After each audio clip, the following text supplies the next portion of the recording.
किसान भाइयों, अगर आप सहजन की खेती करना चाहते हैं तो इस वीडियो को शुरू से अंत तक ज़रूर देखना, क्योंकि ये वीडियो देखने के बाद आपके मन में सहजन की खेती के बारे में जो भी अहम सवाल है ना, उनके सारे जवाब मैं आपको इस वीडियो में देने वाला हूं।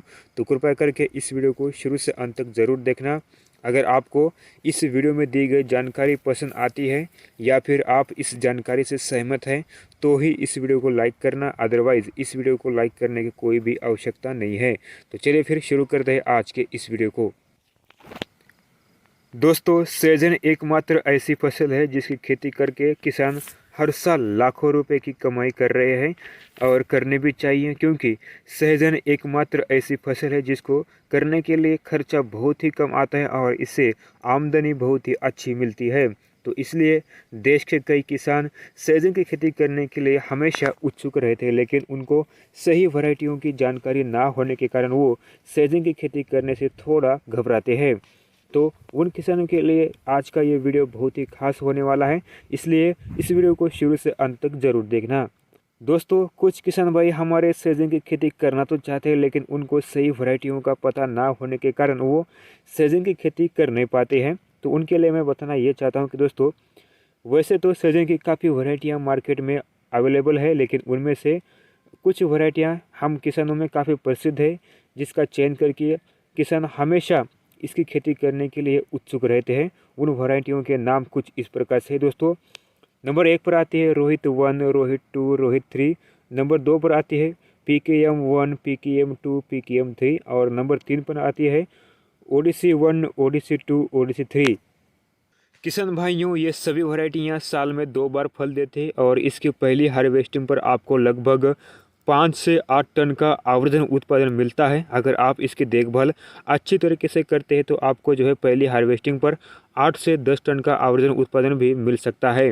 दोस्तों, अगर आप इसकी देखभाल नॉर्मल तरीके से भी करते हैं तो भी आपको इसका जो है पहली हार्वेस्टिंग पर 5 से 8 टन का आवर्धन उत्पादन 100% मिल जाएगा। दोस्तों, ये तो हो गई बात भाई वैरायटियों की। तो आप बारी आती है भाई इसका प्लांटेशन कैसे करें। दोस्तों, प्लांटेशन करने के लिए 2 तरीके हम आजमाते रहते हैं हमेशा।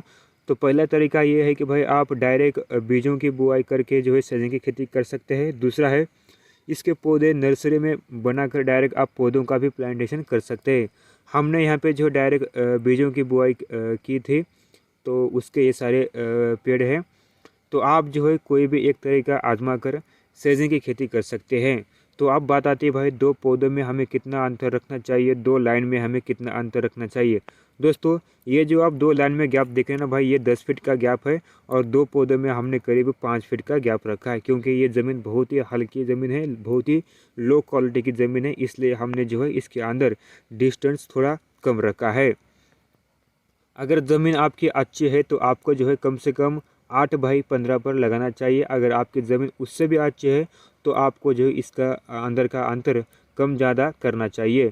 ये आपके एरिया के वाइज, आपके ज़मीन के वाइज डिपेंड करता है कि आपको 2 पौधों में और 2 लाइन में कितना अंतर रखना चाहिए। ये आप अपने हिसाब से रख सकते हैं, इसमें कोई दिक्कत वाली बात नहीं है। तो किसान भाइयों, इसके बाद हमारे मन में सवाल आता है कि भाई हम सहजन की खेती कौन कौन से ज़मीन में कर सकते हैं।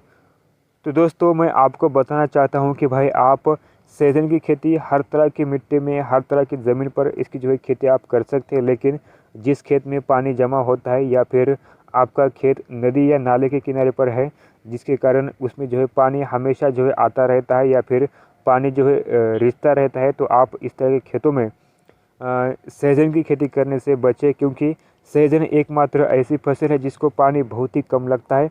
अगर आपके खेत में पानी का लेवल बहुत ही ज़्यादा बढ़ जाता है तो इसकी जो है जड़ें सड़ने लगती है, जिसके कारण पूरा का पूरा पौधा है जो है सड़ जाता है या फिर पौधा मर जाता है। इसके लिए आपको इस तरह के खेतों में सहजन की खेती करने से बचना चाहिए। अदरवाइज़ आप हर तरह की मिट्टी में, हर तरह के खेतों में इसकी जो है आप खेती कर सकते हैं। दोस्तों, इसके बाद बारी आती है कि भाई हम इसके ऊपर पहला स्प्रे कौन सा करना चाहिए और इसके लिए हमको कौन सी दवाइयों का चयन करना चाहिए। दोस्तों, पहला स्प्रे करने से पहले आपको ये जानना है कि भाई अगर आपको जो है आपके पौधे के ऊपर कोई भी डिजीज़ दिख रहे हैं तो ही आपको पहला स्प्रे करना चाहिए, अदरवाइज़ आपको स्प्रे करने की इसके ऊपर कोई भी ज़रूरत नहीं है। अगर आप अक्टूबर या नवंबर के महीने में सहजन का प्लांटेशन कर रहे हैं और आपके पौधे लगभग 6 इंच से बड़े हो गए हैं तो शायद इसके ऊपर टेम्परेचर कम होने के कारण हरे रंग के इल्लियों का प्रकोप बढ़ सकता है।